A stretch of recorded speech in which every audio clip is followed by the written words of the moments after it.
What is up, guys? So Sports back in with another video, and in today's video I'm going to be redrafting the 2017 NBA draft. It was very top heavy looking over it. Towards the bottom of the lottery, I think things get kind of iffy for me in particular. But without further ado, let's talk about the draft for a little bit. You know, we had guys like Jayson Tatum, Donovan Mitchell, Bam Adebayo did they all become first-time All-Stars? I don't know if Donovan Mitchell was an All-Star last season or this year. I can look it up really quickly.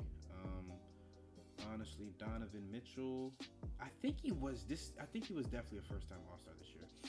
So I'm just gonna roll with that. So we had, three of these guys become first-time All-Stars. I'm trying to think if any more guys from this draft become an All-Star. I don't think so.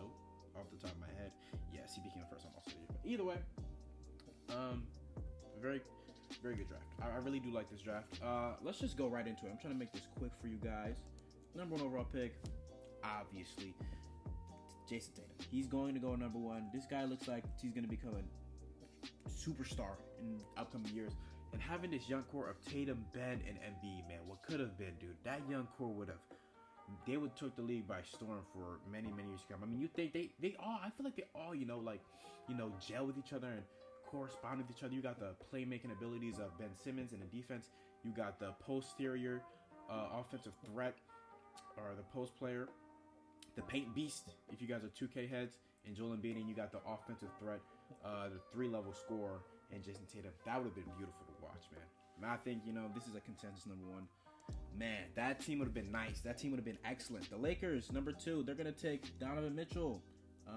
Again, you're just going best player available. This was after the Kobe era. I know you did have D'Angelo Russell, but you actually traded him, so you don't have D'Angelo Russell. Pairing up Mitchell with Ingram, it's going to be interesting because do they still make the Anthony Davis trade? And does LeBron even still go to the Lakers? He probably does. Honestly, I think he does. But do you make the AD trade, considering that if LeBron were to go to Lakers, he'd be going there with a 20-point per game score, and Mitchell in a potential 20-point per game score again in Ingram. I don't know if this would have accelerated or decelerated Ingram's growth, but either way, I don't know if the AD trade gets made. Maybe they trade for Kawhi instead, and Kawhi's like, ooh, I want to be in LA. I want to stay here. He resigns, and LeBron goes there. That'd have been a nice thing to watch. That would have been great to watch. But either way, moving on. At number 3, we have the Boston Celtics, and they're obviously going to select Bam Adebayo.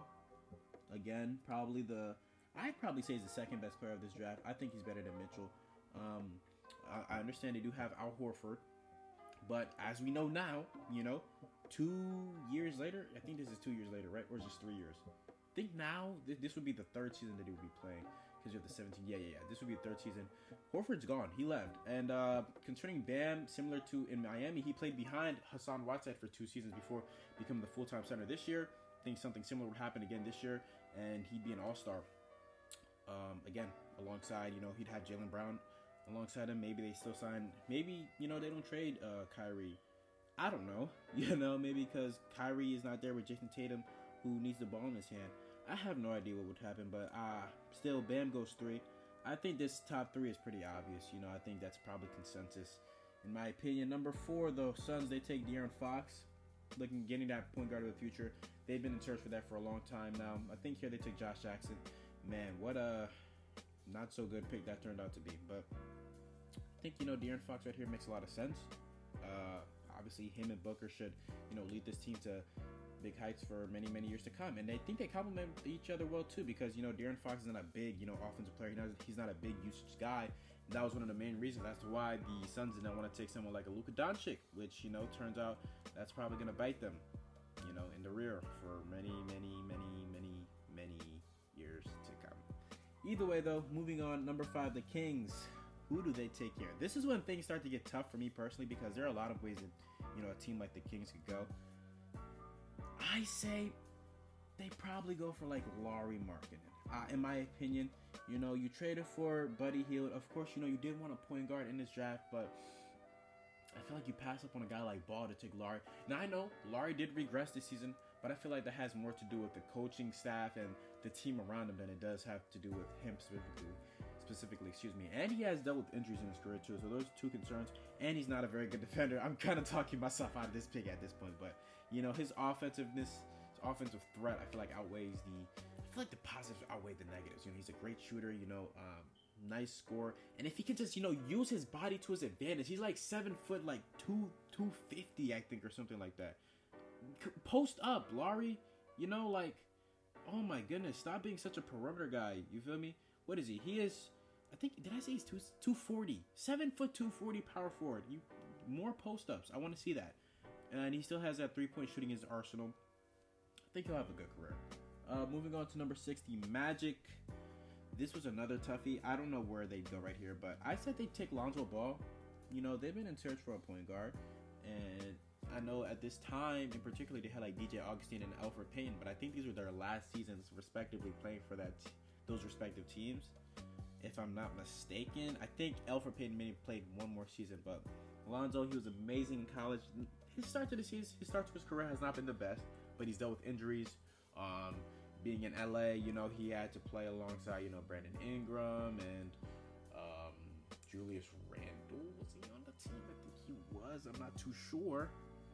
Right here, he'd have a nice roll man or a nice pick and roll duo partner with Aaron Gordon, who for some reason, I don't know why, Aaron Gordon found success at the power forward position, but the Magic decided to play him at small forward this particular season.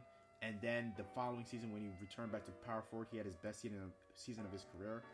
It makes no sense to me. They still have like Nikola Vucevic, who we know would turn out into an all-star last season. I like the pick. You're in the point guard of the future who plays defense. Now we know that he has a 3-point shot. He can facilitate really well. All around W in my opinion. Number 7, the Wolves here. They take Jonathan Isaac. This is probably my favorite pick of the entire draft. Pairing up the offensive mastermind that we know in Karl-Anthony Towns with a defensive mastermind and, Jonathan Isaac, yin and yang. Isaac's defense this season was amazing. He averaged like 2.4 blocks and 1.6 steals per game. Incredible. Now, if that offense can take another leap, he's going to be scary, man. He's going to be a great player to watch, and I'm looking forward to see his growth. I'm looking forward to seeing what he can become. We're speeding right through this. Let's go. Number 8, the Knicks here. They're going to take John Collins. You just go best player available, and that is John Collins. I understand you do have Kristaps at this time, and Carmelo and Derrick Rose. Rose leaves. Carmelo, we know, gets traded. And now you're going to form this great front court of Kristaps and John Collins. And I know there were talks about, like, does Kristaps want to be center?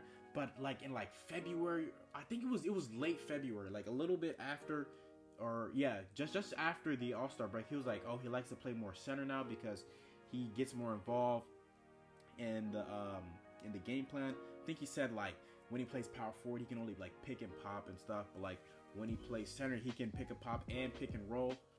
I think the duo would be great. It would just be about finding a point guard of the future for them, and looking forward to the 2018 draft. I'm trying to think of some big point guards from that draft. Of course, Trae Young. What if they lucked out into him? I don't know. I'm just saying, man. I don't know. I'm not a fortune teller, but either way, John Collins goes number 8. Number 9, the Mavericks. This is where things start to get, kind of iffy. I'm just going to have them taking a nice wing and OG. Didn't really look too in depth on their team right now, but you can never have too many wings in the NBA, especially ones that are good at defense and good at shooting the ball, which OG is good at both, and he has a lot of potential. And I really do like OG Anunoby, even though he didn't play much last year, which we found out, I believe, was due to a death in his family. That's sad to hear, but he's a great player. I think he's going to blossom into a nice quality NBA player in his future. Moving on to number 10, the Kings. They actually do end up taking a point guard, Markelle Fultz. I know his shot is unorthodox. He has injury. He had a shoulder injury that, prevented him from shooting the ball. That looks like to be a thing of the past now. This season, he averaged like 12 and like 4 or 5 or 3 assists. I don't know. He averaged a good number of assists, though. It's just about working on that shot, and getting it back fluid. Does have some athletic bounce that we saw on multiple occasions this past season. I like Markelle. That was the reason why he was taken number 1 overall in this draft. I feel like he will carve out a nice NBA career for himself. Next year, I don't want to say it, he could be a most improved player candidate next year. We'll just have to wait and see. But the Kings, with Markelle Fultz and Buddy Hield and Larry Markkinen, who I gave them, that's a nice trio. And then, if you can add some more defense and stuff like that, they'll they'll be sitting pretty. They'll be sitting real pretty. Number 11, the Hornets. We're just gonna speed past these last three. Just have them take Luke Kennard. You know, a nice wing who averaged 15 points per game this year, shot nearly 40% from three. It was either him or Kylie. Oh my goodness, Kyle Kuzma. My apologies. Either him or him. I feel like both fit on this team. But again, you're adding wings. You can never have too many wings, especially ones that can shoot. You're giving Kemba Walker some actual talent, you know, that he has not had in most of his time with the Hornets. I like it. Either way. The Nuggets, not the Nuggets, the Pistons, excuse me. They take Derek White. They had, you know, Reggie Jackson at this point. Reggie Jackson is, he's Reggie Jackson. You know, Derek White is 6'4". He can play the point guard or shooting guard. He has sneaky athletics. He's an okay shooter. I like him, you know. Nuggets here. Who did they take? Gave them Monte Morris.